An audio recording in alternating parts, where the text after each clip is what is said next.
Shalom, Shabbat Tov. Este es el estudio del libro de Ezequiel, del capítulo 12. La semana pasada estuvimos viendo los primeros versículos y creo que del 1 al 6, y hoy vamos a continuar ah, con ese capítulo del 6 en adelante, a ver hasta dónde llegamos. Espero no desviarme mucho y no emocionarme mucho.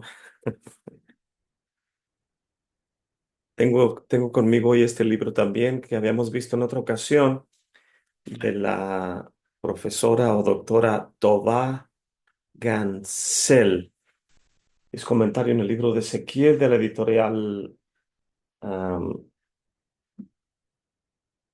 Magid. Es una de las casas editoriales de Koren. Y básicamente estos libros los distribuye Koren. Al Morello Según le gustan mucho los libros de Koren. Yo solamente tengo comentarios como estos, pero a él le gustan los en aspecto de liturgia y de los Maxors, algunos, el Tanaj de Koren le gusta, y los Sidurim que vienen con ah, normalmente en los que usamos de ArtScroll, viene el hebreo del lado derecho y en el caso de español o inglés del lado izquierdo. Y en el lado de Koren es de la otra manera. Creo que el hebreo viene del lado izquierdo y la explicación del lado derecho, algo así. Y yo ya me acostumbré más al de ah, ArtScroll que al de Koren, porque no lo uso mucho y a él le gusta mucho la estructura del hebreo como lo presenta Koren. Y menciono todo esto porque el Moré también menciona a menudo que Koren es la casa editorial que utilizan más el judío ortodoxo en la tierra de Israel, mientras que ArtScroll es la casa editorial para ah, las escuelas, las yeshivas, la comunidad ortodoxa fuera de Israel, en este caso, en su mayor parte en Estados Unidos. También ArtScroll tiene mucho material en otros idiomas como francés y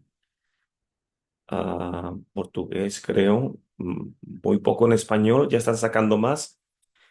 Y bueno, vamos a leer un poco de lo que dice la doctora Tobá en su comentario al capítulo 12 del libro de Ezequiel. Esto viene en el capítulo 8 de este libro. Dice Sedequiyahu y el final de la monarquía. Voy a traducir lo mejor posible. Dice, la siguiente profecía de Ezequiel tiene que ver con una figura un tanto obscura, refiriéndose a ella como el Nasi. Y el Nasi tradicionalmente se traduce como el príncipe.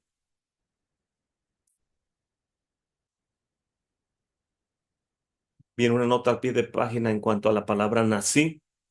Dice la nota: el significado bíblico de Nasi comúnmente denota un líder o gobernante. Usualmente se refiere a esta palabra como el líder de alguna cabeza de las tribus o un líder local, aunque el Nasi es ocasionalmente puesto en un rol de realeza, como en el caso del rey Salomón en Primera de Reyes 11:34. Nunca había visto eso. Déjeme, voy a ese lugar para ver cómo dice ahí. Primera de Reyes 11:34.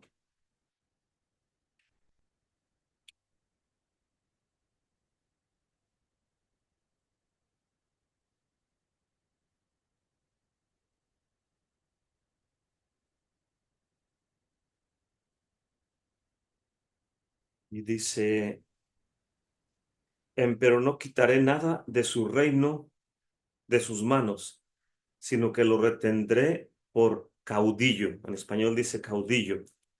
pero en el hebreo dice nací, sino que lo retendré por nací todos los días de su vida, por amor de David, mi siervo, al cual yo elegí, y él guardó mis mandamientos y mis estatutos. Mas yo quitaré el reino de la mano de su hijo, y, y te lo daré a ti, las 10 tribus. Y a su hijo daré una tribu, para que mi siervo David tenga lámpara todos los días delante de mí en Jerusalén, ciudad que yo me elegí para poder poner en ella mi nombre. Voy a leer un poquito anterior de esto. Dice, y dijo a Jeroboam, está hablando del profeta Agías, cuando la división del reino, capítulo 11 del libro de Primera de Reyes, en el verso 31. Y dijo a Jeroboam, toma para ti los 10 pedazos, porque así dijo Adonai, el Elohim de Israel, he aquí que yo rompo el reino de la mano de Salomón, y a ti daré 10 tribus. Y él tendrá una tribu por amor de David, mi siervo, y por amor de Jerusalén, ciudad que yo he elegido de todas las tribus de Israel, por cuanto me han dejado y han adorado a Astarot, la diosa de los sidonios, y a Chemos, dios de Moab, y a Moloch, dios de los hijos de Amón, y no han andado en mis caminos para hacer lo recto delante de mis ojos, y mis estatutos y mis derechos, como hizo David, su padre. Empero no quitaré nada de su reino, de sus manos, sino que lo retendré por caudillo o por nací todos los días de su vida, por amor de David, mi siervo, al cual yo elegí. Solo quería leer un poco antes para asegurarme. Me dio la certeza de que es obvio, ya leer todo esto, que no se refiere en este caso a Jeroboam, quien retuvo 10 de las tribus cuando se dividió el reino del norte y el reino del sur. No se refiere a él como nací, en el sentido de cabeza de las tribus, pero sí se refiere al hijo de Salomón como el nací, por causa de la casa de David.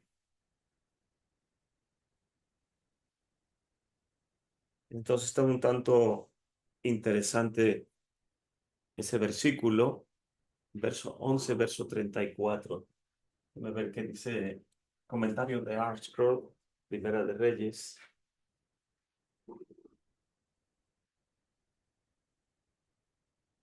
11, verso 34. Ki nací ashtanu,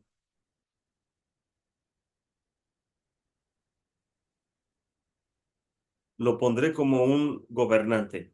Esta frase implica que el estatus de Salomón iba a cambiar. Él ahora va a ser un nací en lugar de un rey. De hecho, aunque la soberanía de Salomón permanecería intacta, solamente su hijo podría perder la mayor parte del reinado. Su prestigio sería disminuido. Ya no sería reverenciado como había sido hasta antes de su tropiezo. Es lo que dice en cuanto al nací.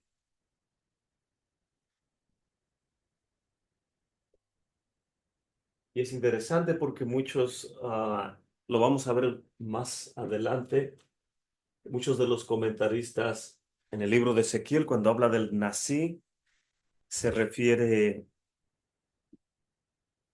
al Mesías. Por eso quise asomarme a estos comentarios. Primera de Reyes, capítulo 11, y 133.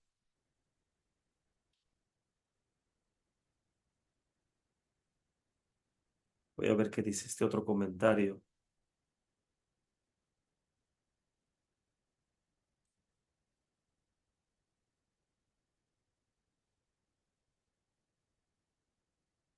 Treinta y tres,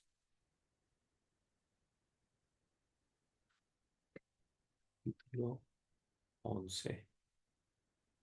verso 34.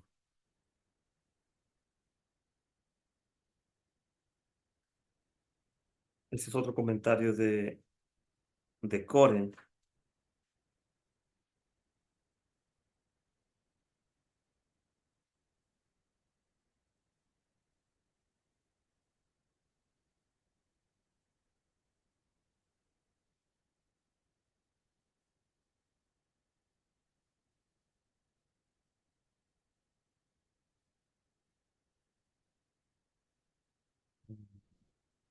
Verso 34.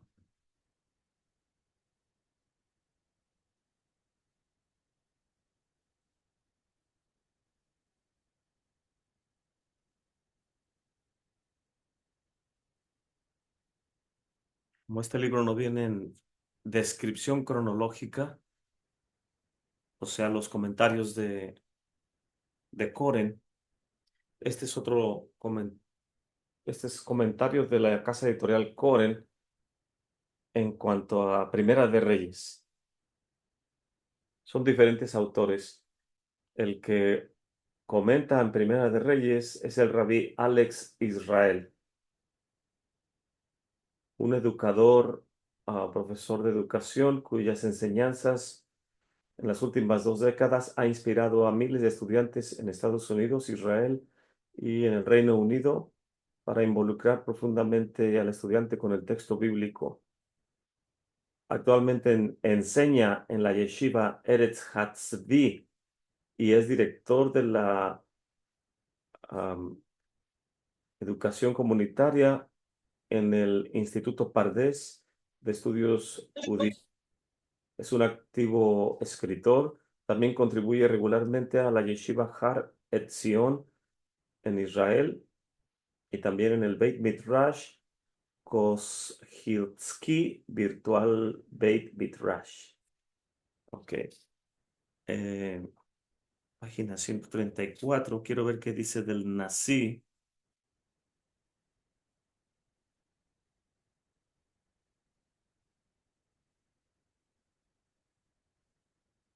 Nada más dice que se divide el reino o por causa de David. Dice en la página 138. For the sake of David. La declaración de que el reino no va a ser quitado de los descendientes de David, primeramente aparece aquí, en el capítulo 11, verso 12, verso 13, verso 32 y 34. Pero se repite a través del libro de Reyes como un argumento por causa de haber ignorado el castigo que venía. Por ejemplo, dice, el Eterno se ha detenido de destruir a Judá por causa de su siervo David. Capítulo 15, verso 4, también Segunda de Reyes 8, 19, 19, 34 y 20, y 26. En cada una de estas frases, en estos versículos, la situación espiritual que se desenvolvió está garantizando una total terminación de la línea real. Pero cada vez que va a terminar la línea real, el Eterno, bendito es Él, dice, por causa de David, y hace una pregunta al comentario del rabí. ¿Por qué es el recuerdo de David una razón para que se preserve el linaje? La respuesta se encuentra en lo que le dijo el Eterno, bendito es Él, a David después de su petición de David de querer construir el templo. Y esto viene en Segunda de Samuel 7, del 11 al 16. Es que creo que es mejor que lea en lugar de estar traduciendo. Segunda de Samuel 7, del 11 al 16.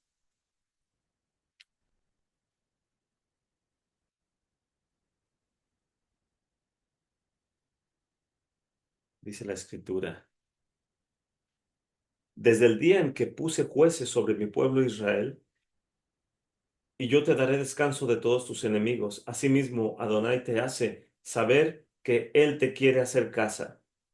Y cuando tus días fueren cumplidos y durmieres con tus padres, yo estableceré tu descendencia después de ti, la cual procederá de tus entrañas, y aseguraré su reino.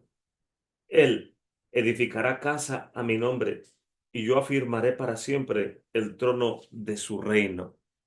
Aquí parece tener una connotación directamente mesiánica, o sea, haciendo alusión a Mashiach, a Yeshua, porque en el verso 13 dice, Él edificará casa a mi nombre, o sea, el descendiente de la casa de David. Aunque el descendiente porque David no pudo construir el templo, es Salomón, a quien el Eterno bendito es su nombre, escoge. Sin embargo, el descendiente por excelencia es Mesías, o es Yeshua. Él edificará casa a mi nombre y yo afirmaré para siempre el trono de su reino. Cosa que Yeshua le dice a los talmidim, a los discípulos, a ver si lo encuentro, cuando dice, no los dejaré huérfanos, voy a preparar casa.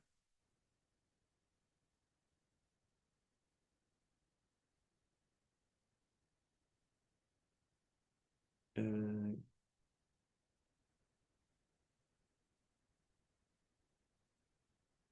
bueno, el capítulo 14 del libro de Yohanan, de Juan, dice, no se turbe su corazón, creen en Elohim, crean también en mí. En la casa de mi padre hay muchas moradas, de otra manera se los hubiera dicho. Voy pues a preparar lugar para ustedes. Y si me fuere y les prepararé lugar, vendré otra vez y los tomaré a mí mismo para que donde yo estoy, ustedes también estén. Y saben a dónde yo voy y conocen el camino.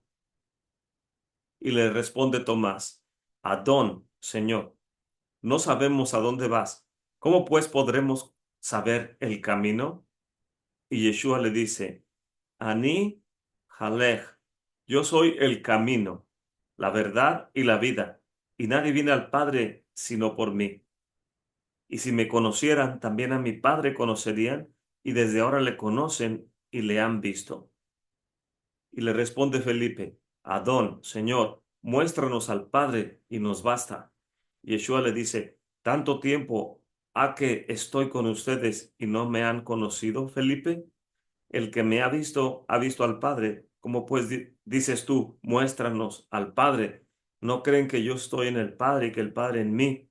Las palabras que yo les hablo, no las hablo de mí mismo, mas el Padre que está en mí, Él hace las obras.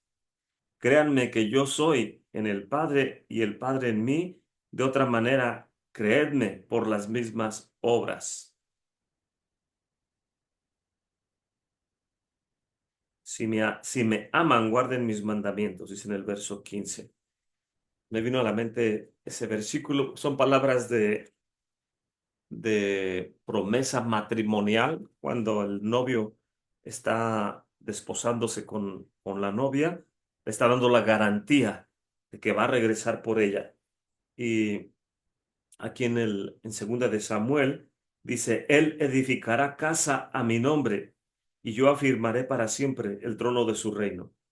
Yo le seré a él por padre, y él me será a mí hijo. Y si él hiciere mal, yo le castigaré con vara de hombres y con azotes de hijos de hombres. Eso dice el verso 14 hasta el 16. Empero mi misericordia no se apartará de él, como la aparté de Shaul, él, como la aparté al cual quité de delante de ti. Y será afirmada tu casa y tu reino para siempre delante de tu rostro, y tu trono será estable eternamente. Estos son unos versículos sumamente interesantes porque muchas personas cuando leen acerca de las palabras del rey David, perdón, de Yeshua, y como acabo de leer en el libro de Juan, dice, ¿no ves, Felipe, que el Padre está en mí y yo en el Padre? Eh, Cualquier persona que es literalista o estudiante de Martín Lutero, con lo que es el concepto de sola escritura, que la gente dice, a mí nada más enséñeme lo que viene escrito en la Biblia y no me hable de más cosas. Esa es la escuela de Martín Lutero, que para ellos no les importan comentarios de los sabios de Israel, porque creen que el texto se interpreta solo y, y no es verdad. Aunque el texto es veraz y fidedigno, sin embargo, vemos la sabiduría de Hassal, Jajamim, Sekereno Leverajá, los sabios de bendita memoria, quienes nos enseñan, por ejemplo, en los escritos llamados la Mishnah, la Tosefta, las Baraitas, que son comentarios adicionales o que acompañan el escrito de la Santa Escritura, en este caso de la Santa Torá, porque de acuerdo al decreto divino, nadie puede añadirle ni quitarle, pero puede hacer un comentario respecto al texto acompañando el pasaje del texto. Y mostramos una hoja de la Gemara hace unas semanas en las cuales hermosamente estructurado en el texto hebreo viene el texto de la Torá en el centro y después viene um, textos de comentarios acompañando alrededor de todo ese texto, desde los comentaristas más apegados cronológicamente al tiempo, como es la Mishnah, como es la Gemara, y después vienen más alejados del centro, lo que es la Tosefta, lo que son las Baraitas. Entonces, en ese contexto vemos que son perímetros, son comentarios que van acompañando, pero nunca reemplazando el texto. Y como dice el hermano en su comentario, eh, a ver, que nos expliquen. El mismo Salomón dijo, respecto al mandamiento de la vaca roja, no entiendo. Me sobrepasa ese entendimiento. El santo bendito es él, hablaba con sus santos profetas. Con Moshe hablaba cara a cara, como un varón habla con su semejante, mas con los demás profetas hablaba como a través de un vidrio, a través de un velo, ah, no cara a cara. En otras palabras, a los demás profetas, a Miriam, a Aarón, a Ezequiel, a Daniel, a Isaías, a Jeremías, a todos ellos, el santo bendito es él, les hablaba en sueños o en visiones, mas a Moshe Rabbeinu le habló cara a cara. ¿Puede usted imaginarse que cuando el santo bendito es él le está explicando todo lo que Moshe no vivió? Por ejemplo, las narrativas de los patriarcas, las narrativas del diluvio, las narrativas de Abraham, de Isaac, de Jacob, las aún las experiencias que vivió Moshe Rabbeinu en sus diálogos con el faraón al salir de Misraim, la Santa Torá no nos lo describe en idiomas como en egipcio ni en asirio, en el aspecto de donde venía um, Abraham y en todas estas culturas. El santo bendito es él, le dictó a Moshe Rabbeinu en el idioma santificado que es el hebreo. Y de esa manera nosotros recibimos lo entregado como nuestro Padre Celestial quiso que se describiera específicamente en la Escritura. ¿Cómo aprender todos esos detalles? Es a través de Hassal, a través de los sabios de bendita memoria. Ellos son los ojos de la comunidad y son quienes nos van guiando a, a poder entender lo mejor posiblemente el texto.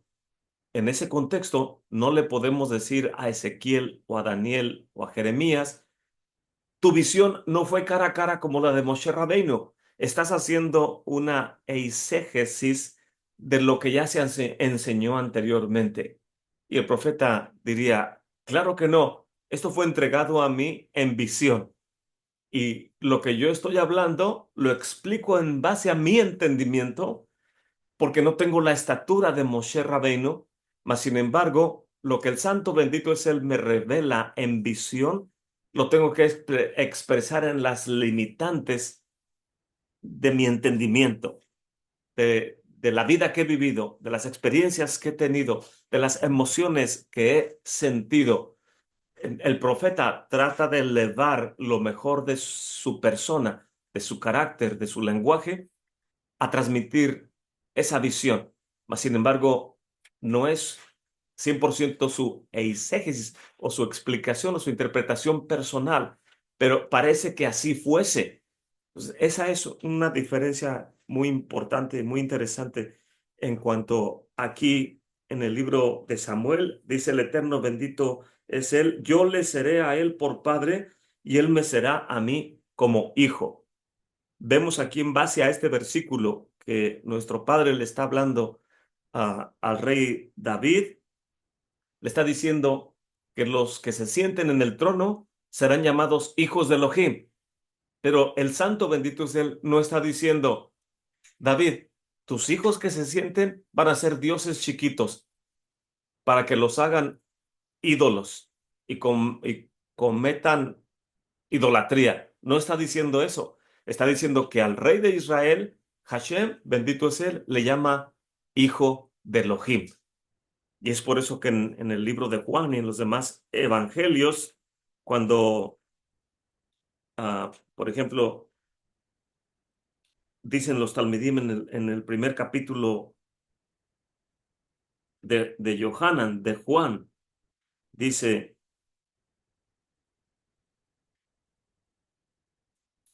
verso 40, y era Andrés, hermano de Simón Pedro, uno de los dos que habían oído de Yohanan y le habían seguido. Y este halló primero a su hermano Simón y le dijo, hemos hallado al Mesías, que declarado es el Cristo, el Mesías, el Salvador.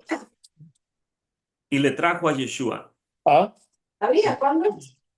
Yeshua, Claro. y mirándolo Yeshua,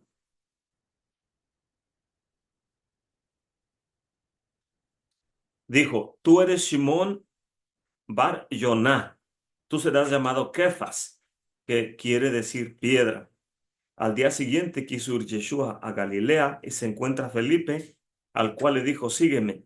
Y era Felipe de Bethsaida, la ciudad de Andrés y de Pedro, y Felipe encontró a Natanael y le dice, hemos hallado a aquel de quien escribió Moshe en la Torá y en los profetas, a Yeshua, ben Yosef de Nazaret. Hemos encontrado al Mesías, ben Yosef, al siervo sufriente de Nazaret. Ya lo habían identificado anteriormente cuando lo ve Juan caminar y me lo ubico en el verso 36, y mirando a Yeshua que andaba por ahí, dijo Juan, he aquí el siervo de Elohim. Y ya habíamos explicado en otro estudio anterior que no dice el Cordero de Dios, sino está diciendo el siervo de Elohim, que es uno de los apelativos escatológicos del Mesías ben Yosef, del siervo sufriente, de aquel que viene a dar su vida por los demás. Entonces, aquí en este versículo 45 dicen, hemos encontrado de quien habló Moshe en la Torá, cuando dijo en el libro de Deuteronomio, profeta como yo les levantará el Señor, a él deben de escuchar. Hemos encontrado a Yeshua ben Yosef de Nazaret.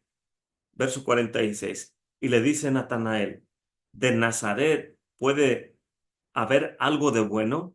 Y le dice Felipe, ven y ve.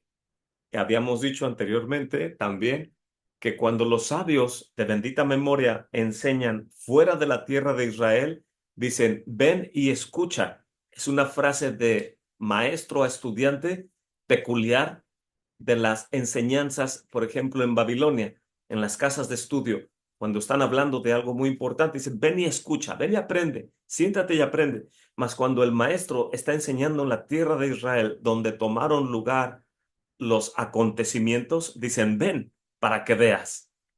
Y aquí están, obviamente, hablando en la tierra de Israel, y dice Felipe, ven y ve. Y Yeshua vio venir así a Natanael y dijo de él, he aquí un verdadero israelita en el cual no hay engaño. Y le dice Natanael, ¿de dónde me conoces? Y le responde Yeshua y le dice, antes de que Felipe te llamara, cuando estabas debajo de la higuera, te vi. En otras palabras, Natanael estaba orando por la venida del reino mesiánico, porque eso es lo que nos dice el profeta Miqueas, que en aquel tiempo el judío se sentará debajo de la vid y debajo de la higuera y suplicará por la venida del reino mesiánico. Y obviamente Natanael está haciendo su petición de la venida del Mesías y cuando dice, ¿de dónde me conoces, Señor? Dice, antes de que Felipe te llamara, cuando orabas por la venida del reino, yo te vi en el reino mesiánico. Qué asombroso. Verso 49. Y le responde Natanael y le dice, Rabí. Primero dice, de Nazaret puede salir algo bueno. Si Nazaret es de lo peor, ¿de ahí qué puede venir? Eso es la primera opinión de Natanael. Pero cuando Yeshua le dice, he escuchado tu oración cuando estabas debajo de la higuera, estuve contigo en tu oración en el reino mesiánico. Y entonces cambia la actitud de Natanael y le dice, Rabí, tú eres el hijo de Elohim, tú eres el rey de Israel. Aquí no le está diciendo Natanael, tú eres el Dios chiquito que la iglesia católica, la iglesia cristiana y raíces hebreas estaban esperando. No está diciendo eso. Está diciendo, tú eres del que habla la Torá, como ya lo dijeron anteriormente, y los profetas. Tú eres aquel que le pertenece la promesa de sentarse en el trono de David. Tú eres el hijo de Elohim y lo reafirma diciendo, tú eres el rey de Israel. Y le responde Yeshua y le dice, porque te dije, te vi, porque te dije, tu oración llegó hasta el trono y me viste y te vi en la era mesiánica, eso significa debajo de la higuera, cosas, ahora has creído, cosas mayores que estas verás. Y le dice, de cierto les digo, de aquí en adelante verán el cielo abierto y los ángeles de Elohim que suben y descienden sobre el Bar Enoch, que por cierto, Bar Enoch es otro de los apelativos mesiánicos que viene en el libro de Daniel. Cuando Yeshua dice, ¿quién dicen los hombres que yo soy? Y dicen los profetas o algunos de los profetas, el profeta del que habló Moshe, el hijo de Elohim.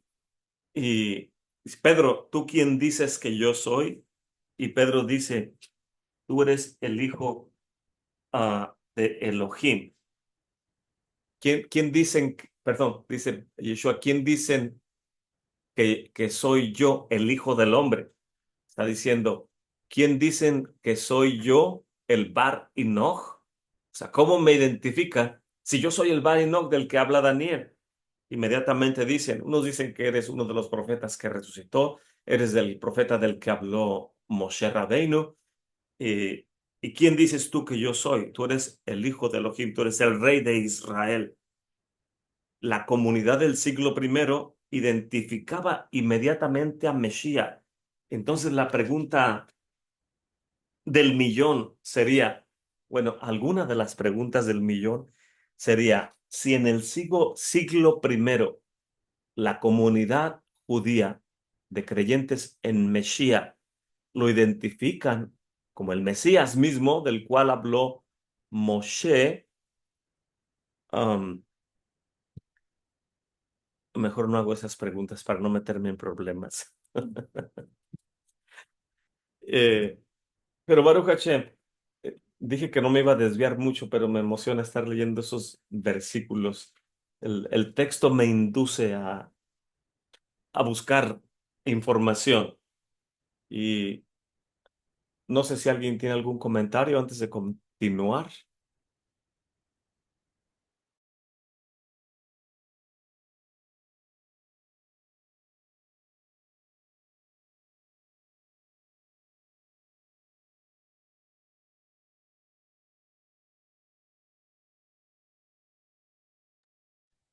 Hola, More, More, bueno. se mutió.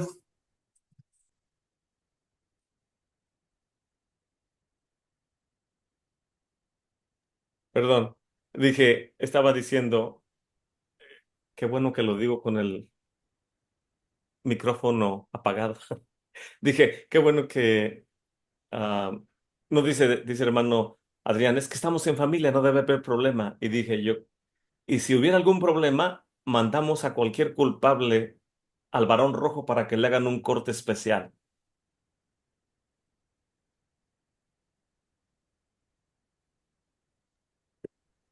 Muy bien. Hermano Joseph, Y los adelante. esperamos con la navajita. Una estrella de David en un lado o atrás, ¿verdad, hermano?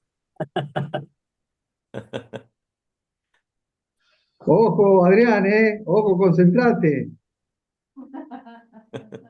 Sí, me voy a concentrar porque le estoy arreglando la barba a un cliente y no vaya a ser que lo vaya yo a hacer el ceba. Lo manda al mundo por venir.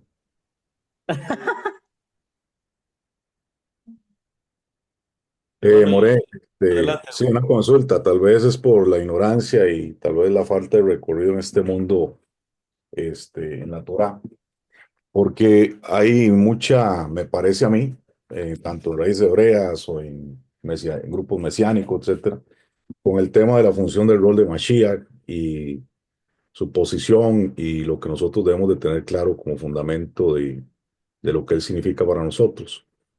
Este, pero hasta el momento, digamos, yo no he encontrado, no sé si usted la tiene o sabe quién lo tenga, una enseñanza bien puntual en este aspecto, ¿no? Porque siempre hay como comentarios que aparecen ahí en medio de otras enseñanzas, pero que no puntualizan exactamente ese tema a profundidad, sino que así como que queda en el aire y creo que quedan algunas dudas, por lo menos para mí, en algunos temas, ¿no? Yo entiendo que tenemos que hacer un reseteo doctrinal, pero no sé si existe una enseñanza que vaya más a abordar este tema específicamente que uno pueda trabajar, porque dentro de todas las enseñanzas que hay, como que sale el tema por ahí, pero como que siento que no se cierra para generar ya un fundamento. Entonces, Se, no sé si me explico en esa situación. se refiere en particular a que Yeshua no es Dios. Sí, sí, el tema de la divinidad, del rol de Mashiach, todo este tema, ¿no? Porque hay algunos que lo ven desde una perspectiva muy mística, otros de una forma muy literal, y por lo menos yo no he encontrado como que haya una definición clara, aunque algunos parece que la tienen, pero como que no cierran, no terminan de cerrar el tema desde mi perspectiva, ¿no? Sí, creo que hay diferentes perspectivas y todos tenemos una perspectiva o diferentes perspectivas y creo que muchos de los temas en el Brit Hadashah son complicados principalmente creo que la bola y cadena de metal, me refiero a cuando un prisionero lo tienen antiguamente sujeto a un espacio en particular, le amarraban una cadena pesada con una bola en el tobillo para que no se escapara. Me refiero a eso, que muchos paradigmas en nuestra mente son como cadenas y pelotas de metal que no nos dejan avanzar, principalmente porque crecimos en un sistema teológico que nos enseñaba solamente o las cosas son blancas o son negras. Entonces, si uno lo pinta de algún otro color para darle vida al texto, el, desgraciadamente la teología luterana aflora y empieza a querer sacar la espada para defenderse, cosa que es normal y uno lo entiende, pero algo que me impresionó del Morello Good en una ocasión, platicando con él, dice, Edgar, algo muy importante, en cuanto en tu mente detectas algo que aprendiste erróneo, es muy importante que aprendas a desecharlo para establecer una verdad a partir de que ya entendiste esa verdad. Y muchas veces se nos dificulta deshacernos de cadenas y bolas de metal que nos anclan por una razón, tal vez inconscientemente, queriendo proteger nuestra identidad o nuestra manera de pensar del texto bíblico, si no entiendo el concepto claramente, mi mente tiende a proteger lo que al menos tengo para agarrarme de algo. Y, y entonces la lucha constante que hay cada ciclo de lecturas en nuestras mentes de tratar de anclar algo. Por un lado está eso, por otro lado, el, el tratar de visualizar en la narrativa bíblica. En este caso, contamos con el Tanaj, que es la Torá, los profetas y los escritos, que es el libro que utiliza el mundo judío para sus estudios. Este es de The ArtScroll, el Tanaj, y solo por si algunos no lo ubican, es un acróstico: Torah, Nabaim y Ketuvim. La Torá, los profetas y los escritos. Es el acróstico de la palabra Tanaj. Entonces, en nuestro lenguaje familiarizado es el Antiguo Testamento. Y después que vino Mesías en el siglo primero, ahora ya tenemos el Brit Hadashah. Y por causa de Roma y la Iglesia católica o la Iglesia cristiana que inició después del año 300, desafortunadamente ellos tomaron el Brit Hadashah y, y le inyectaron sus conceptos filosóficos.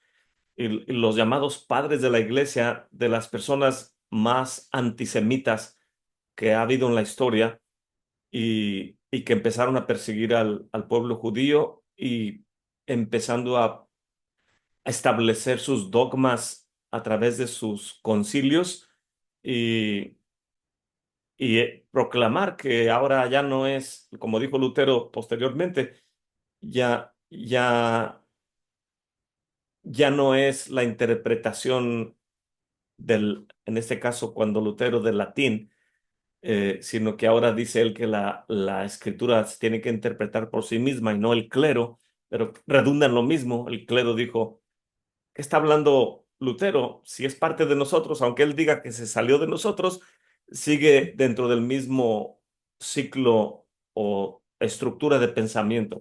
Entonces, creo que uno de nuestros grandes retos es que la identidad del creyente, o sea, tenemos la obligación de vivir una vida judía, porque eso es lo que vivían los autores del Brit Hadashah en el siglo primero, cuando no existían las religiones como hoy las conocemos.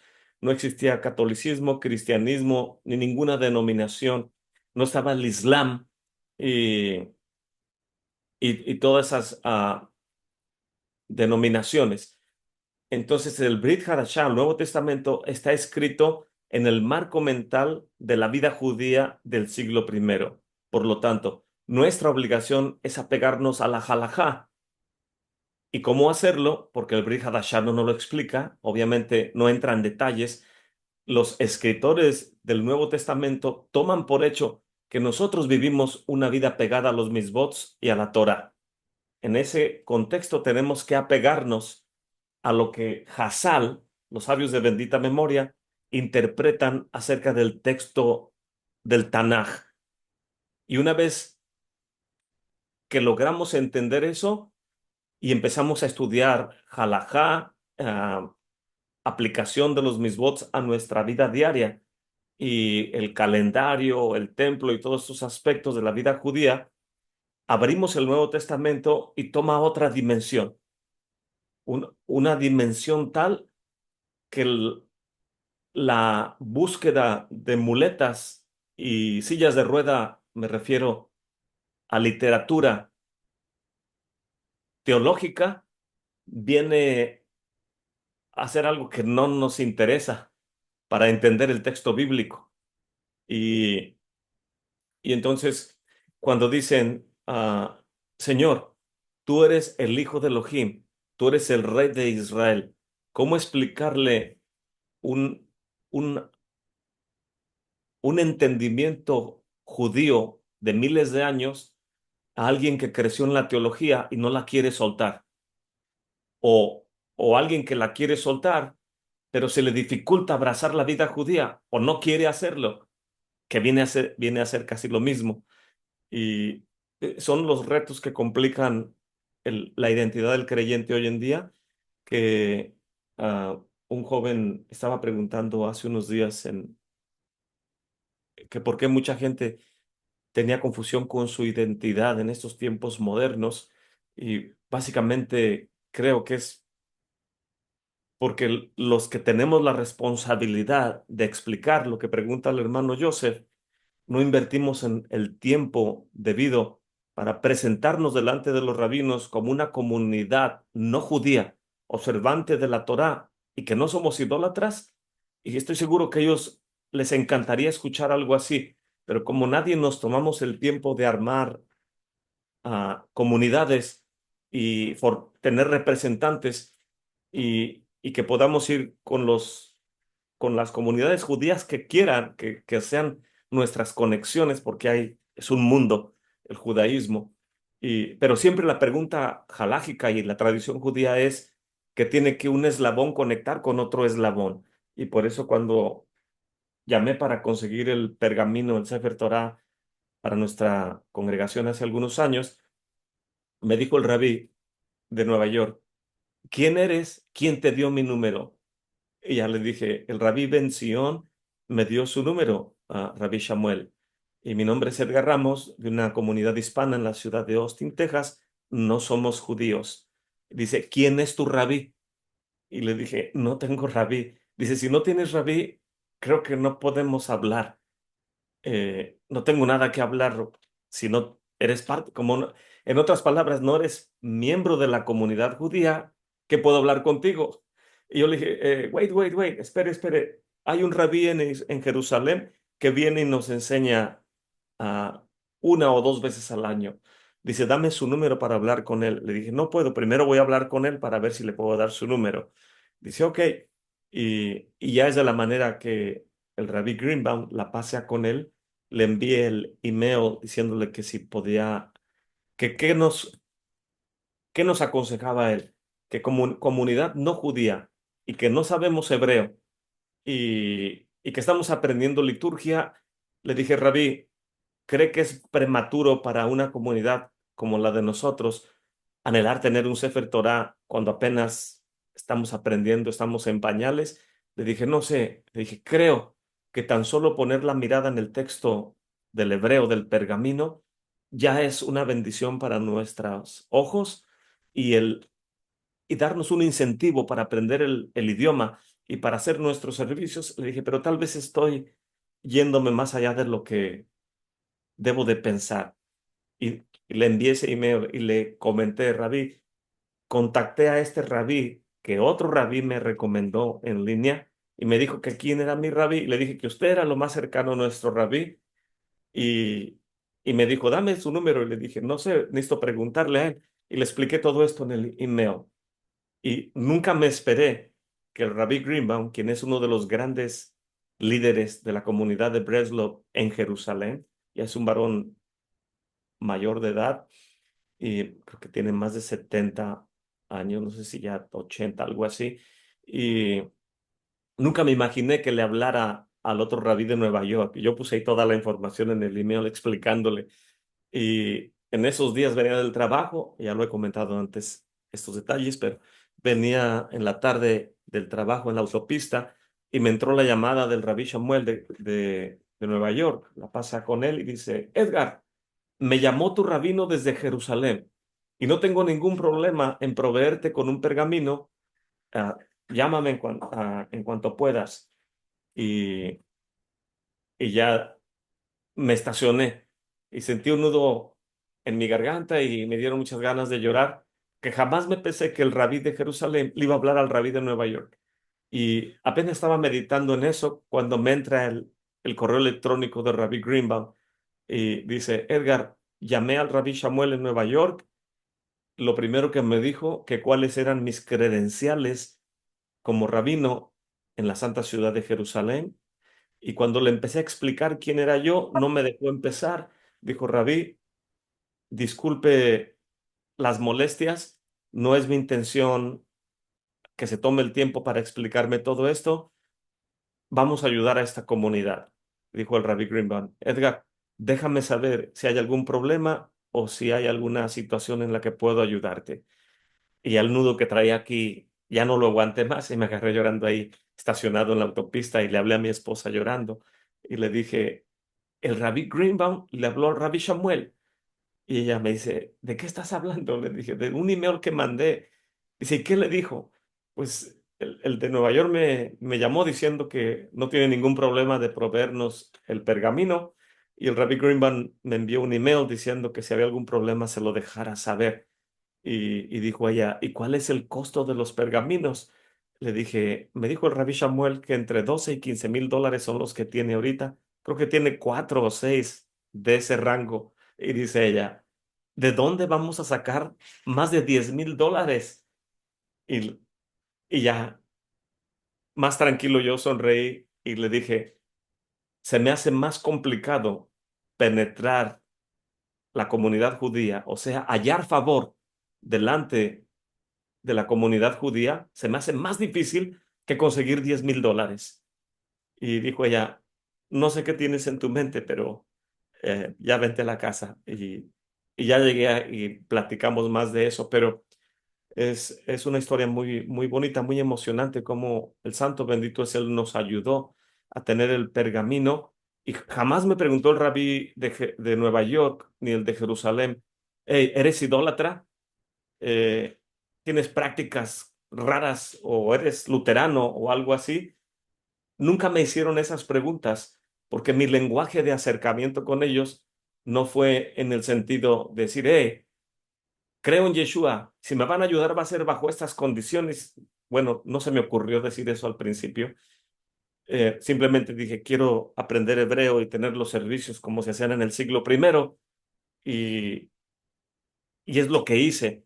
Pero cómo madurar cada uno de nosotros en, en llegar a tener una conciencia de que formamos parte del pueblo de Israel. Cuando también aquella anécdota que iba caminando con Hanok Young, que está por venir a darnos una conferencia, él es judío ortodoxo y guía de turistas en la tierra de Israel, y iba caminando al servicio cuando el More Joseph Good tenía su oficina en Nueva York, en Houston, en otra localidad. Este, y me dijo el More, había tenido un accidente automovilístico. Dice, Edgar, no puedo caminar, traigo las costillas rotas. Y Hanok, obviamente es ortodoxo, no permite que uno lo lleve manejando al servicio. Y yo no puedo caminar. ¿Puedes tú acompañarlo caminando? Y creo que era como una milla o algo así de camino. Le dije, no, yo puedo ir, More. Y le dije, Hanok, let's go, vámonos, avanzándole. Y ya dijo él, vámonos, y íbamos caminando. Y como es un hombre muy de pocas palabras, no sabía yo qué platicarle, o si platicarle o no platicarle algo, o ir callados. Y íbamos caminando y caminando. Y ya en un momento que dije, bueno, voy a aprovechar la compañía. Y le dije, Hanok, ah, can I ask you something? ¿Te puedo preguntar algo? Y ya dice él, claro que sí. Y le dije, nosotros los no judíos somos israelíes. Y ya él se paró, se me queda viendo y saca su pasaporte. Dice, no, dice, yo soy israelí, y todo aquel que tiene un pasaporte es israelí. Dice, tú no tienes pasaporte, por lo tanto no eres israelí.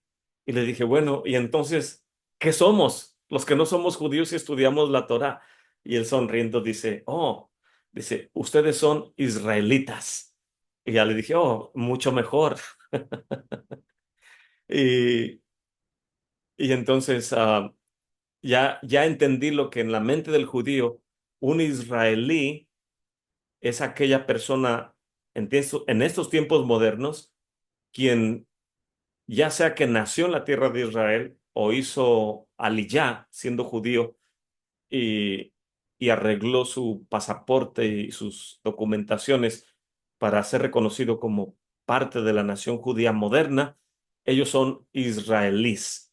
Y dentro del grupo social o del cuerpo social del Estado de Israel, hay judíos, hay israelitas que son judíos, o sea, religiosos, y hay israelitas que son seculares, y hay israelitas que son de ascendencia árabe, y hay israelitas que son de otras naciones, pero todos traen su pasaporte, todos son israelitas, y por eso, israelíes, perdón, y por eso cuando él me dijo, oh, ustedes son israelitas, y yo dije, oh, Baruch Hashem, mucho mejor.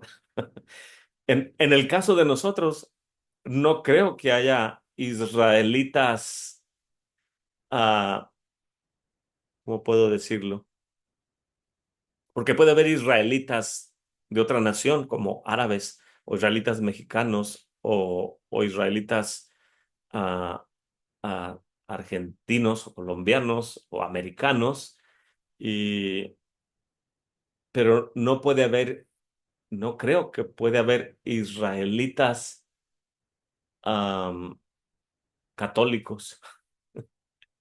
En el sentido de que quien se proclama en su identidad como israelita, obviamente no es idólatra. Entonces, ¿cómo quitarle a una israelita el marco mental teológico que le causa problemas y no lo deja madurar? Creo que es una larga respuesta al hermano Joseph. Y es lo que dice la hermana María Zamora. ah, si Israel hace una amnistía y podemos todos, cuando estuvimos en mi segundo viaje a Israel, que solamente he ido 3 veces y han transformado mi vida, Baruch Hashem. En la segunda vez estuvimos en un monte que me hace llorar, se llama Elón Moré, y es donde Abraham Avinu, nuestro patriarca, recibió la promesa de toda la tierra de Israel. Y desde ahí se para uno en ese monte, puede ver hacia el mar Mediterráneo en un atardecer, puede ver cómo el sol ilumina las aguas a lo lejos. Muy pequeñito se ve muy poco lo que se alcanza a ver a través de las montes o montañas de Judea, Samaria, de Samaria. Eh, el mar Mediterráneo y al norte la frontera con Líbano y con Siria. Y desde el Moré también se ve la santa ciudad de Jerusalén y las montañas de Moab hacia el oeste. Entonces toda la tierra de Israel se ve desde ahí. Y recuerdo que llegamos ese día con el grupo y dice Hanok Young que nos iba guiando en esa ocasión y el Morello Good amablemente también nos iba instruyendo. Me dijo el More, Edgar, me llevó el grupo con Hanok para enseñarles la cima del monte, que en realidad no es un pico, es como una planicie en la parte superior. Y le dije, sí, ahora yo voy con los que queden aquí, More, muchas gracias. Y nos quedamos, el pastor Gabriel y su servidor, no sé quién más, y se bajaron de un auto varios jovencitos judíos con sus kipas y iba un joven, ya bueno, de mayor edad que ellos, como de 30 años, algo así, con su arma, caminando con ellos, y ya nos presentamos que veníamos de América, de Texas, y, y este hombre de nombre Yehuda voltea sonriente hacia atrás, donde se ve toda la planicie, de color verde, y dice, ¿cuándo van a venir a vivir a Israel? Miren todo el territorio que tenemos. Y mi corazón se hizo así, eh, que un judío te esté invitando a vivir ahí, aunque sea tal vez lo dijo en un sentido de invitar, no formalmente, obviamente, pero que en el aspecto de Neshama a Neshama, eh, son palabras que impactan, al menos a mí me impactaron. Y lo volteé a ver a los ojos, estaba sonriendo y volteé a ver todo el territorio que él estaba señalando y dije, ahí fácilmente puedo hacer mi casa, una comunidad, una sinagoga. Y Baruch Hashem, ahí está el territorio esperándonos, que con el favor del cielo, como dice la hermana María, llegue el momento en que recibamos la autorización para ah, subirnos a las alas de las águilas de Elal y llegar a la tierra de Israel. La hermana Bere levantó su mano. No, More, puse unos aplausos por lo que está usted comentando de que lo invitaron ya a la tierra, entonces ya echó ojo usted a su terreno y ya dimensionó su casa y yo creo que la invitación fue porque se veía usted igual que ellos, ¿no? No había Sí, una diferencia. no, exactamente. Ellos nos ven como si somos de allá, traemos nuestra kipa. Cuando estábamos haciendo la boda de de una pareja de hermanos, eh, ahí y les dije, ¿dónde quieren que la hagamos? Y dice la hermana, frente a la minorá. Y yo, frente a la minorá. Y ya fui con el Morello seguro, le dije, More, los novios se quieren casar frente a la minorá. Y ya el More dice, ok, dice, hagámoslo. Pero yo estaba nervioso porque es el centro del, del, del barrio judío, del cuarto judío. Y obviamente la gente que asiste a esa sinagoga viven ahí y se conocen entre ellos todos los días, se ven, sus niños van a la escuela, a las escuelas y oran juntos, y se conocen. Entonces, mi preocupación es que nos vieran diferentes y nos dijeran algo, nos gritaran algo y no quería yo que los novios se sintieran incómodos. Y pues yo veía al Morello Sergut tranquilo, como que estamos en casa y ya respiré y dije, ok, vamos a hacerlo. Y le hablamos a los hermanos que iban a detener el talit como jupa. Y hermanos, vamos a comenzar. Los novios que se acerquen, la botella de vino, las copas, los sidurs, la ketuba.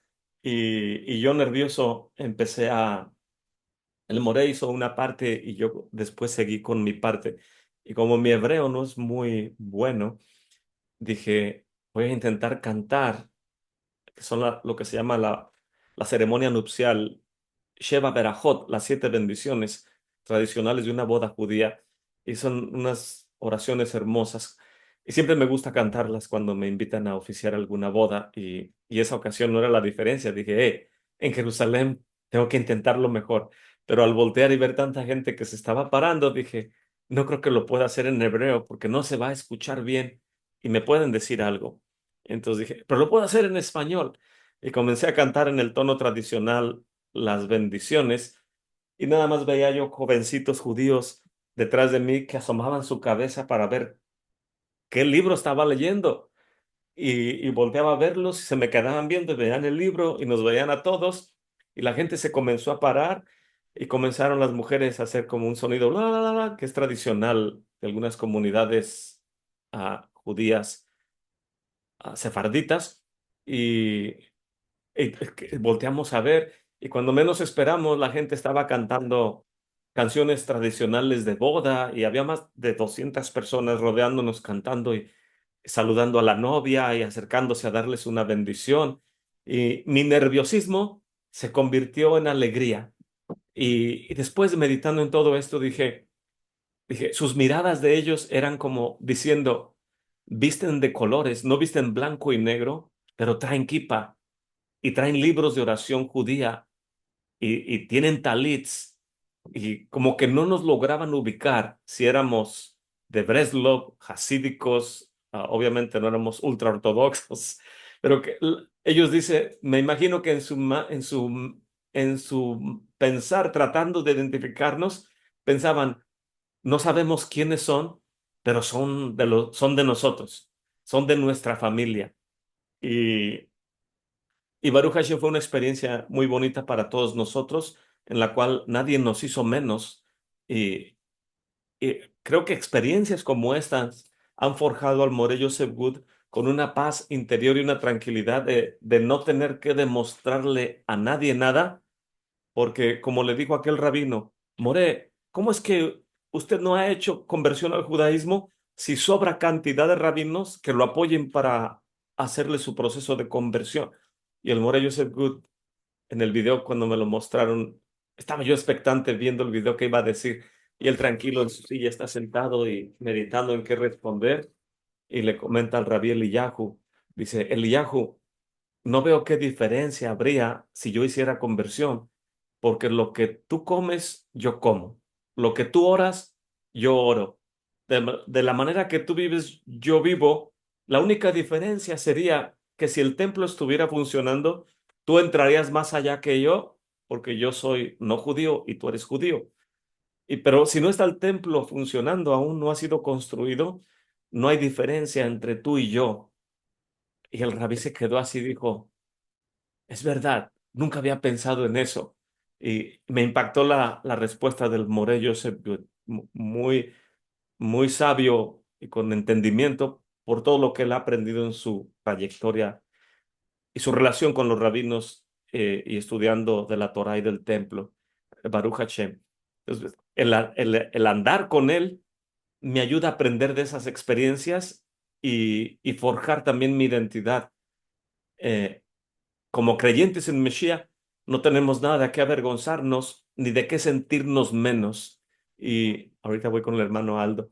En otra ocasión estábamos en la Judaica de Houston y el, ah, la dueña, su esposo es uno de los rabinos de Chabad y la sinagoga está cruzando la calle. Y entonces yo no conocí a la señora porque cuando vamos ahí está atendiendo, pero cuando llegó este varón poco mayor, poquito mayor que yo, tal vez 60 años, no sé, eh, 65, no sé cuántos tenga el rabí, pero intuí que era el esposo de ella o el rabino, que me habían dicho que ella era esposa de un rabino y es la dueña de ahí. Y entonces, cuando entró el rabí, yo traía mi cachucha que decía Am Israel Hay aquí, y se me quedó viendo y me saludó y le dije, Shalom, Rabbi. Y habló con la señora y dije, ha de ser el rabí esposo de ella. Y ya estuvimos viendo libros y algunos compraron y se salieron. Yo también me salí a la acera, ahí estaba el Morello Good. Y cuando sale el rabino de la tienda, se nos queda viendo al grupo que estamos en la acera, afuera de la tienda, y, y se me queda viendo y se viene directo hacia mí y me dice, ¿tienes alguna pregunta?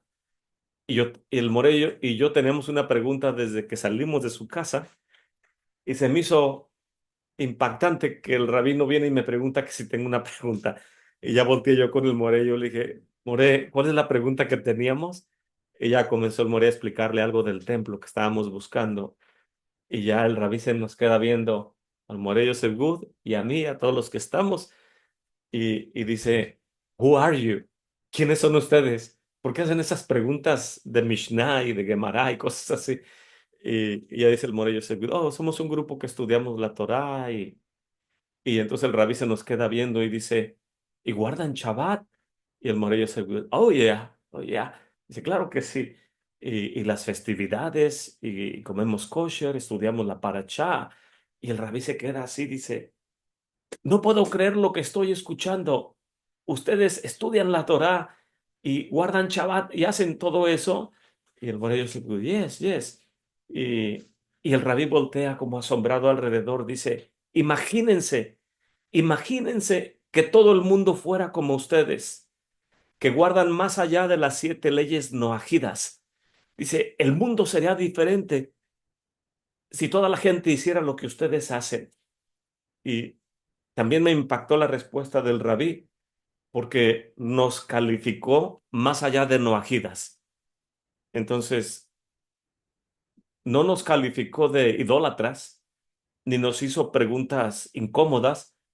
Simplemente nos vio con las kipas, con nuestra conducta y buscando información o libros, y no fue necesidad de hablar nada más.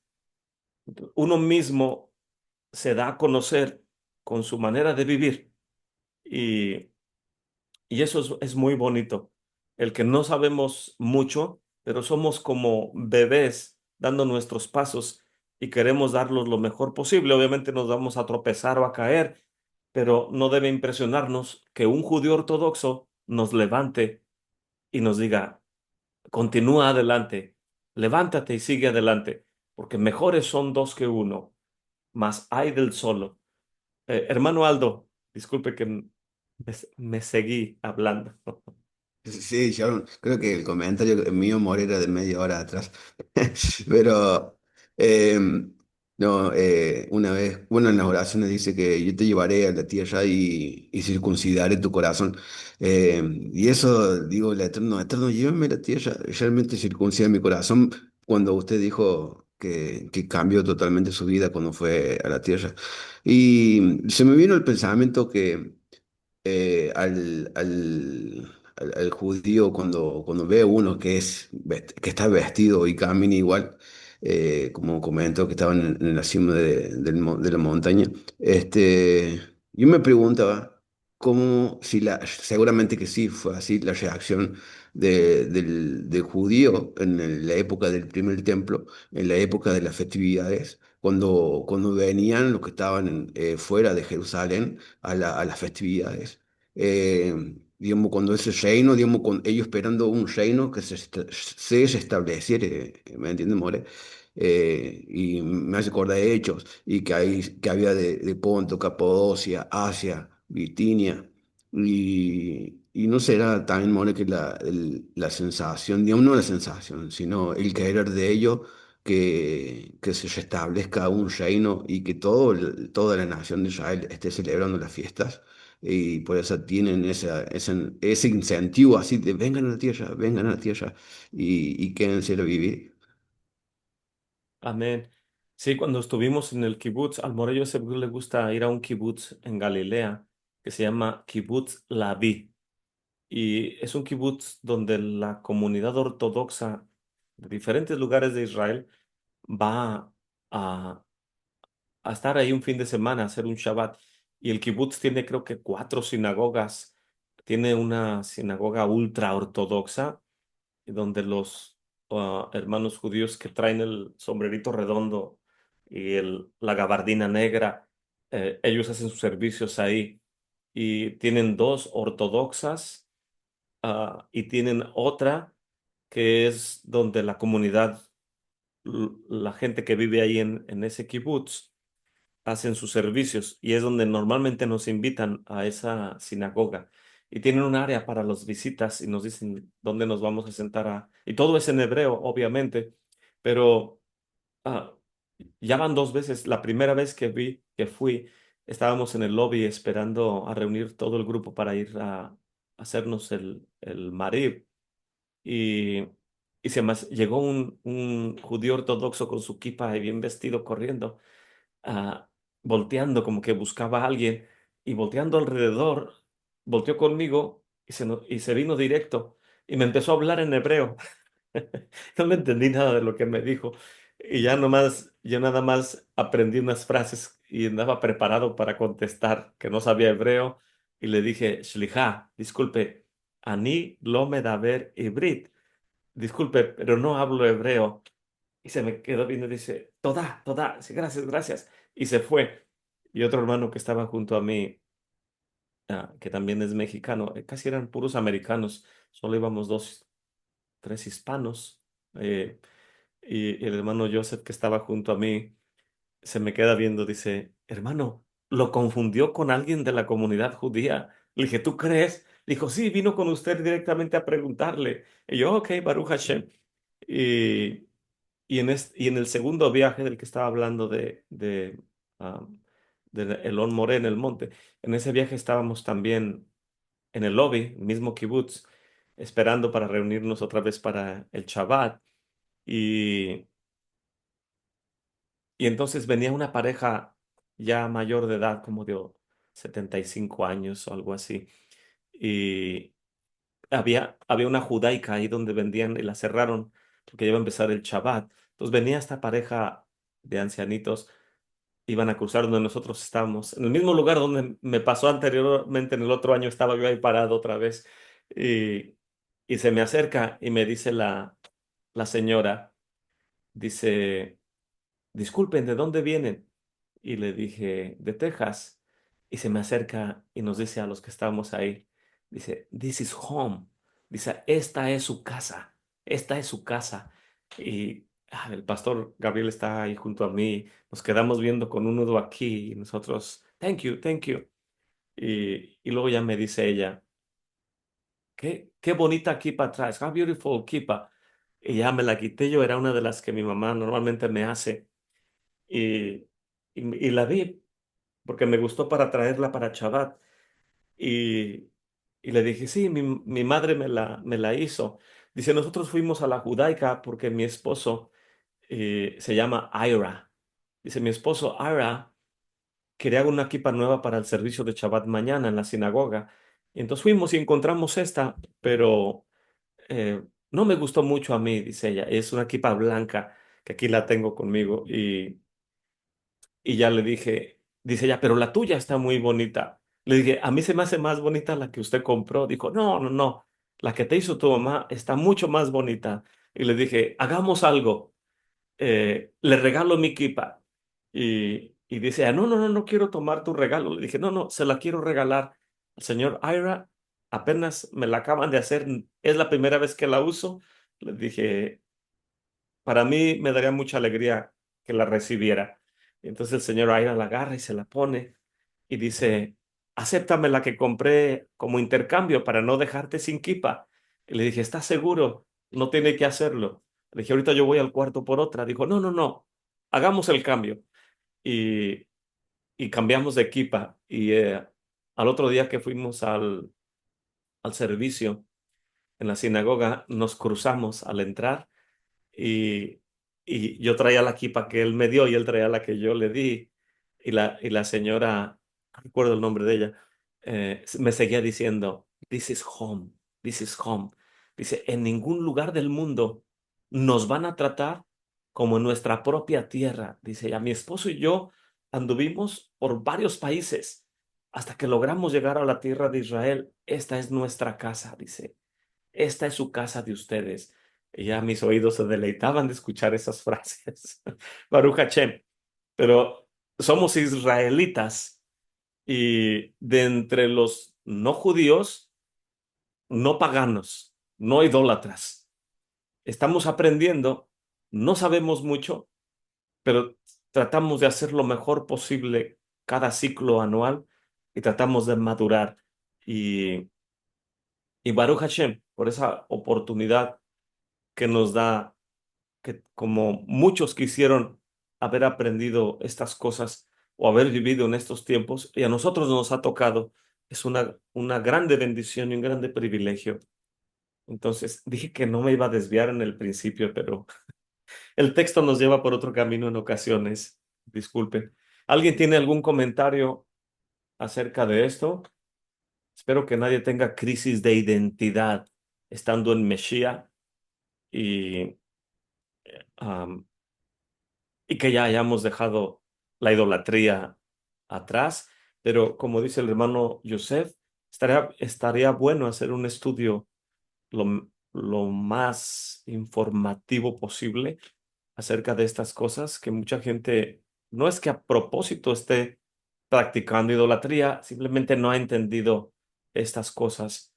Entonces, eh, muchas veces de ver a otros nos ayuda. En mi caso, el visitar al More Joseph Good y a su esposa Debbie y hacer Shabbat con ellos y convivir algunos fines de semana cuando tenía la oportunidad antes de que la congregación demandara más de nosotros, aprendía yo mucho solamente de estar alrededor de ellos y literalmente he visto parejas jóvenes y no tan jóvenes que cuando celebran una festividad o un Shabbat en casa del More Joseph Good, su manera de hablar cambia, su manera de vestir cambia, el apegarse a la luz de personas que han entregado su vida al estudio de la Torá, ah, nos ilumina con la luz que ellos tienen, Baruch Hashem. Entonces, entre todos nos podemos fortalecer, como dice el libro de Efesios, en cuanto a nuestra fe en Mesías, porque somos parte de su carne, de sus huesos y de sus miembros, y Él nos cuida y nos sustenta a todos. Entonces, Si nadie tiene un comentario, voy a continuar. Me quedé en la nota al pie de página de, del comentario de la doctora Tobá Gansel del libro de Ezequiel. Dice acerca de el Nací.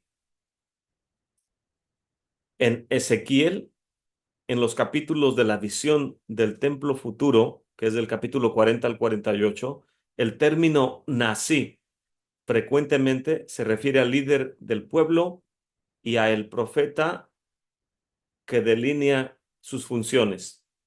Además de esto, el Nací se menciona en varios contextos en los capítulos 1 al 39, donde el uso de este término honorífico como contraparte del título de rey es ambiguo. Por lo tanto, he dejado la palabra sin traducir como nací, la palabra nací, y cuando se refiere en plural, nesiim. Para mayor discusión acerca del término, vea el final de este capítulo. Voy a ver qué hay al final de este capítulo.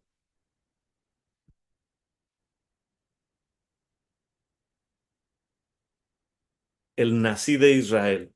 Creo que lo voy a leer de una vez. Esto viene en la página 98.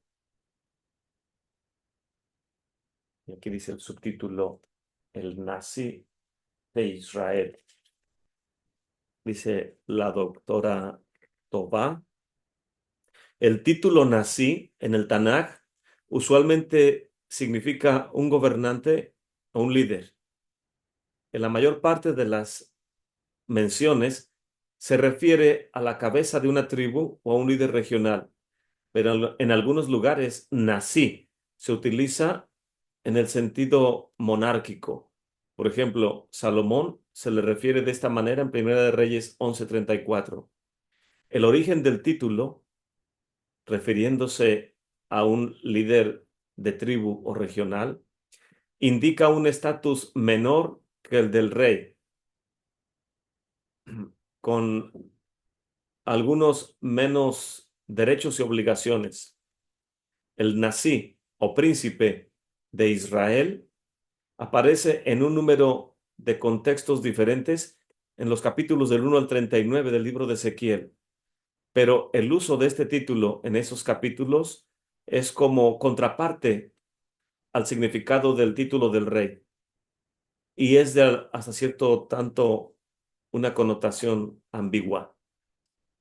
En el principio del capítulo 12, el profeta se le manda que se exilie a sí mismo simbólicamente de su lugar. Y Ezequiel explica que este acto toma lugar describiendo el alejamiento del nací, llevándolo al exilio. Ezequiel 12 del 1 al 11. En el capítulo 19, el profeta toma un lamento por los últimos reyes de Judá, refiriéndose a ellos como los Neseí Israel, los príncipes de Israel. Capítulo 19, verso 1. En el capítulo 21 se menciona el castigo a través de la espada que vendrá contra el nací y contra la gente como un resultado de sus acciones malas. 21:17. Y el profeta nota que el día del nací de Israel ha llegado, como dice el capítulo 21, verso 30. Y a ti, oh deshonrado y perverso nací de Israel, cuyo día ha llegado. Al mismo tiempo, no hay una descripción explícita de los pecados de los Nesiim o de los otros reyes de Israel, más allá de lo que dice la profecía en el capítulo 22, la cual incluye las acciones de el Nací de Israel. Como dice el versículo 22, verso 6.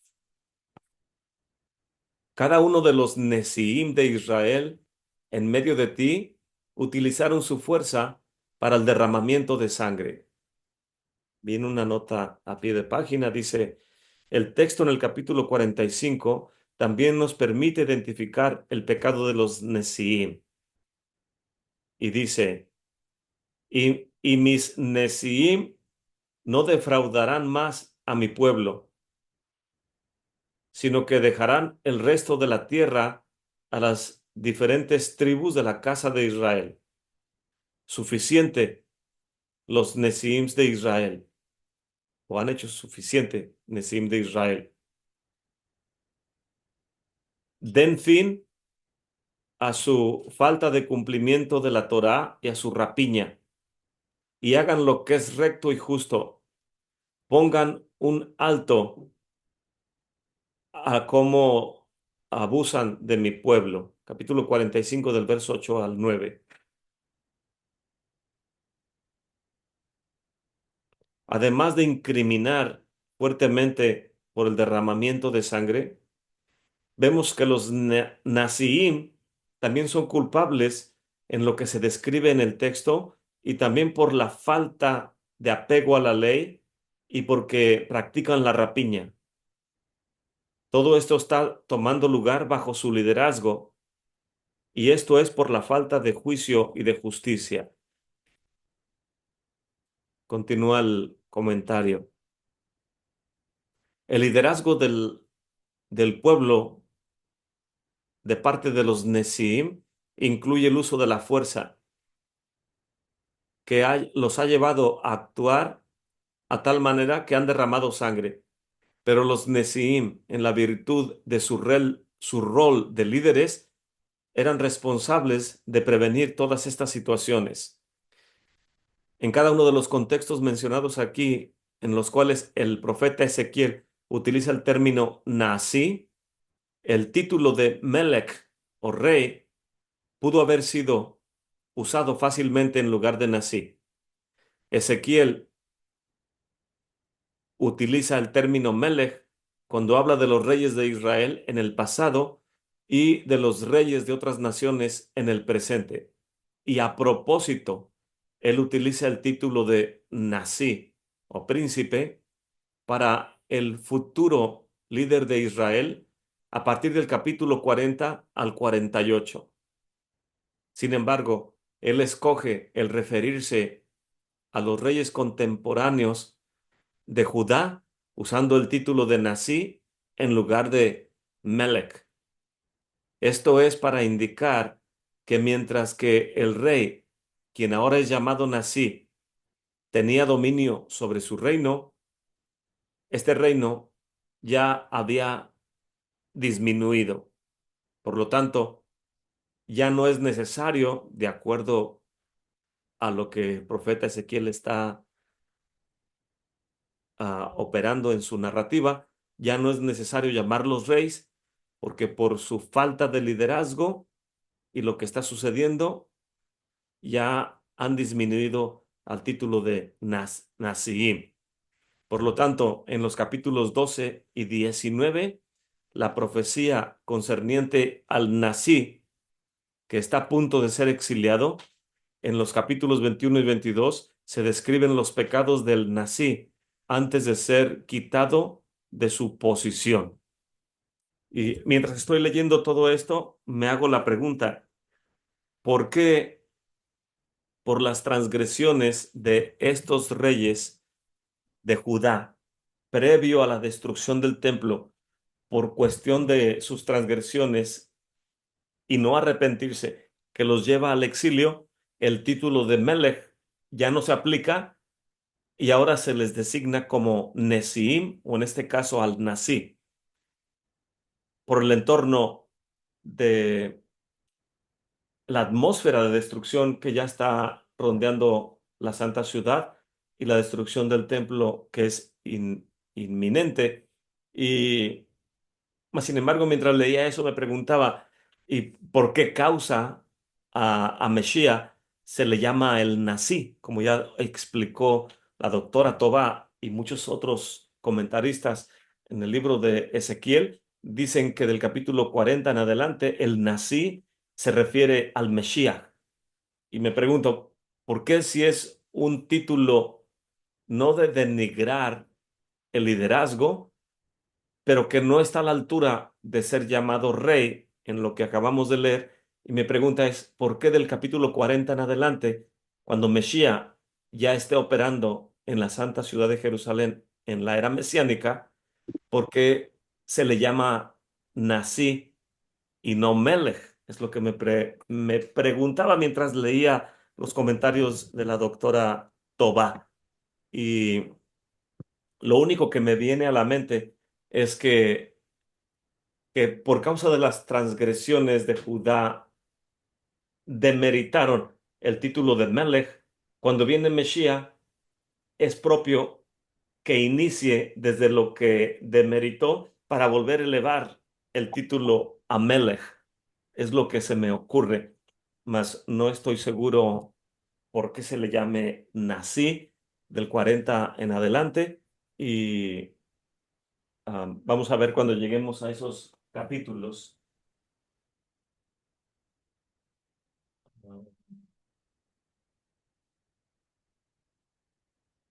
Iba a buscar, disculpen, me dio curiosidad por saber si en la enciclopedia judaica viene algún artículo en referencia al Nasi.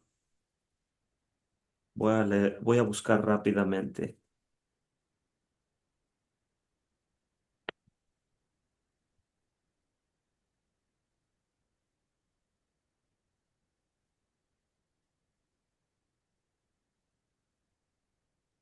El Nasi, si viene aquí. Viene en la página 834 del tomo 12, que obviamente es de la M a la O, y dice la enciclopedia judaica, Nasi. En el uso bíblico, Nasi significa una persona de posición importante, ya sea de un rey o un líder de una tribu o el cabeza de una familia muy grande. Los Nesiim son los líderes del pueblo en el desierto. Éxodo 16, 22 y 34 y 34, 31. Son contados por nombre. Hay que Números reforzar el esquema de lavado de dinero, pues estamos bien. 16, 5 al 10, de 5 al 16. También son enviados a espiar la tierra y ah, en el asunto de los espías. También traen especiales regalos y ofrendas en el Mishkan, Éxodo 35, 27 y número 7. La institución refleja el pacto tribal y declina con la conquista de Canaán. Se revive en la profecía de Ezequiel el título de Nesim, quien denota que el futuro gobernante del pueblo se le llama el Nasi. El profeta, refiriéndose a Ezequiel, así se refiere también a los gobernantes de pequeñas naciones, pero evita el término Melech para el futuro gobernante de Israel. Puede tener un significado de desapruebo del absolutismo monárquico. Esa puede ser otra de nuestras respuestas a la pregunta que estamos formulando. Continúa la enciclopedia diciendo, gobernantes o líderes judíos durante el periodo del Segundo Templo también utilizaban el título de Nasi. De esta manera, estableciendo su autoridad, mientras que evitan que se les pueda dar el título de reinado. En Primera de Macabeos 14:41 se nos dice que Simeón el Hasmoneano fue declarado etnarca, o sea, gobernante del pueblo, por el pueblo mismo en el año 141 antes de la era común. Que por cierto, de acuerdo a los sabios de Israel, los Hasmoneanos, quienes eran Kohanim, tenían la corona de liderazgo de la Kejuná, porque son descendientes de Aarón, mas sin embargo, la corona del reinado, am, se me fue el nombre del Keter Malkut, le pertenece a la casa de David, a los descendientes de David.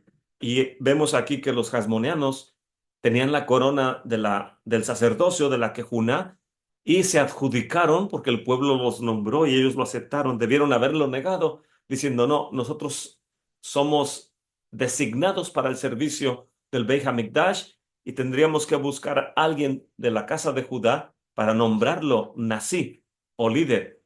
Y es por eso que al rabí, se me fue el nombre, es de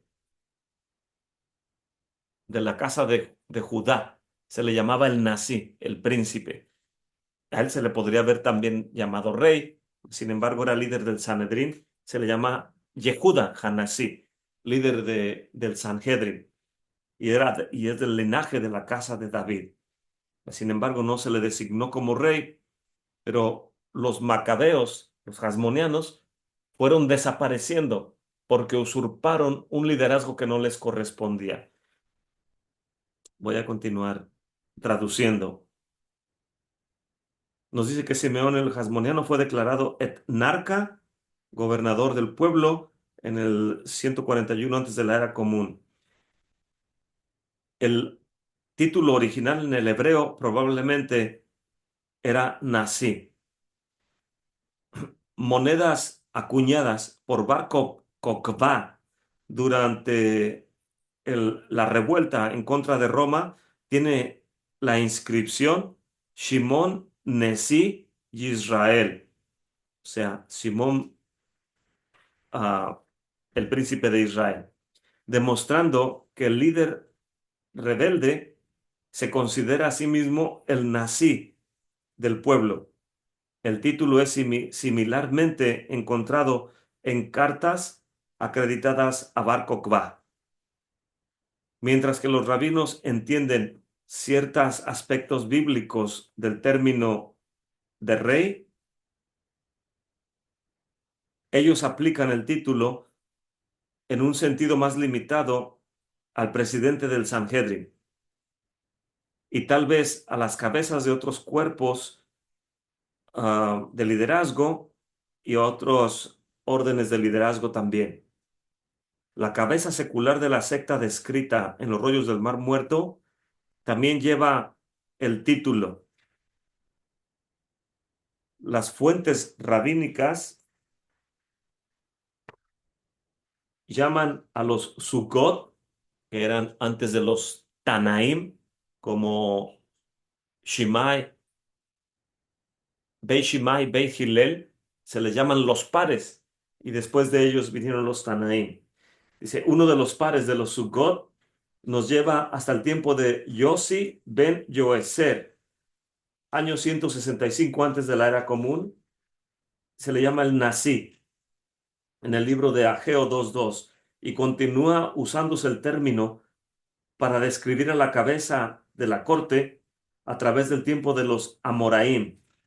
Los historiadores desde hace mucho tiempo han dividido el entender estas fuentes tempranas. Algunos claman que el título se utiliza anacronísticamente y que su uso actual comienza solamente en el tiempo de Yehuda Hanasí, en el año 190 de la era común. Otros creen que vino a hacerse uso de este término después del año 70 o en el año 30 antes de la era común, en el tiempo de Gilel el anciano. Aún así, otros aceptan el testimonio de la Mishnah, que le llama el Nasí, y aún claman que el oficio es pre-macabeo, o sea, antes de los macabeos. La oficina del Nasí, o el liderazgo del Nasí, era cumplida por líderes de la familia de los gilelitas. A través de circunstancias no muy usuales, se pudo haber permitido que tuvieran este liderazgo por cortos periodos de tiempo y en situaciones de disturbios, como en las persecuciones de Adrián.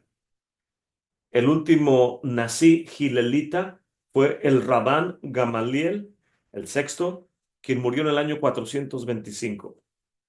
Con la destrucción del templo en el año 70 de la era común, el oficio o el liderazgo del nazí llega a tomar más significado.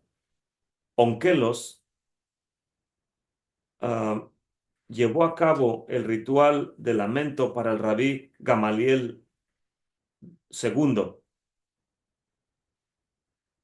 y lo hicieron como si él hubiera sido un rey. Hay otra sugerencia muy fuerte de que en Roma también se le reconoció el nazí de la dinastía gilelita era reconocido como una cabeza política o un patriarca ah, de parte de la gente, aún en el gobierno de Roma. Siempre la narrativa de la Guemará y de los sabios menciona los líderes de Roma viniendo a hacer diálogo con Gilel o con el nazí.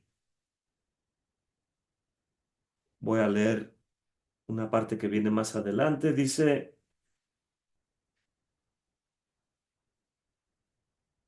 el nazí se mantenía en contacto con las comunidades judías de la diáspora, enviando shliachim o enviados para que enseñaran, establecieran cortes y recibieran fondos de las comunidades. El liderazgo del nazí poseía poderes legislativos y muchas de las takanot o decretos emitidos por el Sanedrín eran atribuidos al nazí que presidía el liderazgo según sea el periodo. Y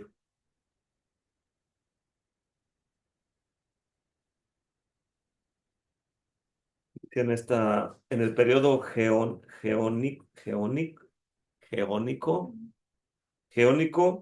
el nazí también se le reconoce como un líder de la comunidad,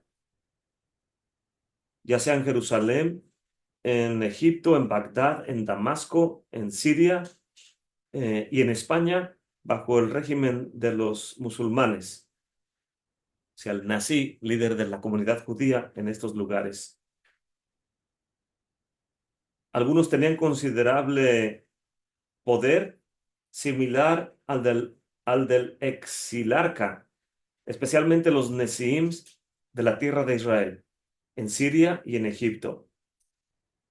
La más antigua persona en el periodo postgeónico que lleva este título es Semá en Egipto o en Siria. Con el último que fue Sar Shalom ben Pinhas, quien es mencionado en el año 1341 en Egipto y en Bagdad.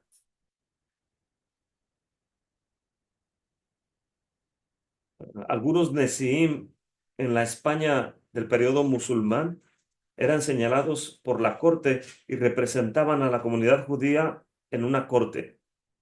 En el aspecto de colecta de impuestos y para hacer actos de justicia defendiendo a la comunidad judía.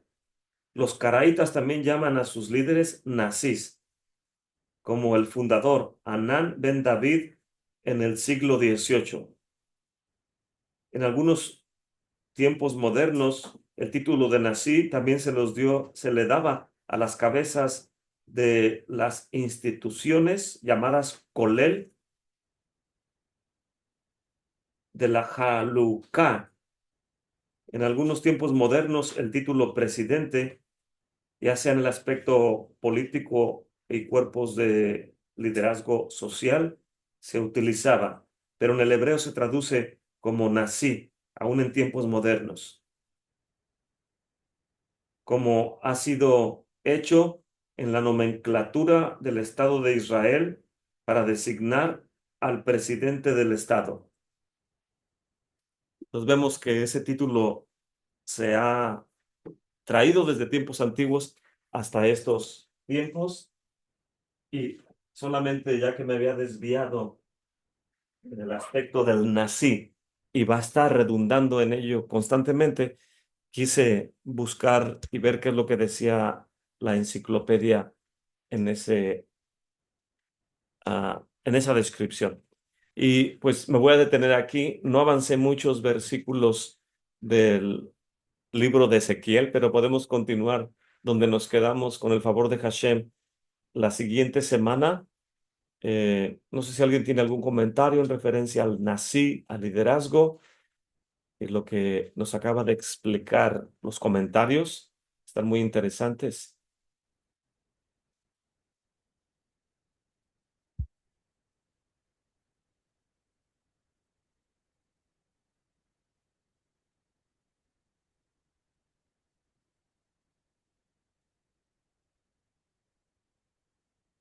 Solamente buscar a ver qué más podemos encontrar o aprender en referencia, aunque ya vimos una pista en la enciclopedia, en el sentido de cómo en el libro de Ezequiel se utiliza el título de nací para referirse al Mesías en tiempo de la era mesiánica. Baruch Hashem.